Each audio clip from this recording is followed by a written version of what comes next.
इली खाना खा ली। कसो तू ही पीस चिकन? अरे 10 किलो चिकन लायल रहनी। चुप रहे, अंदरवा चवलवा में दबा के रख ले बानी, चुपचाप खाई। काहे? ऐसे कि घर के लोग देखी त कही कि एकर मर्दा कमाता ना तो ओके ठूस ठूस के खिलावतिया। ओह, अरे इतना समझदार कब से हो गई हो? अरे रउए पर छैया पड़ल भाजी।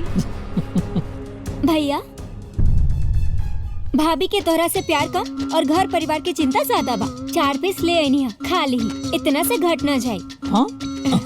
यही के भाई बहन के प्यार कहल जाला, खाला। हमू अपने भैया से प्यार करीला भाभी। फैली खाई। अरे हमरा और का देखा तानी, जी भर के खा ली ही न त ननद लोग कही लोग ना कि हमरा भैया के खाएला न देले। हम तो यही डर से भैया से कुछ पूछ ही लेना कि भाभी पूरा मान जाई है।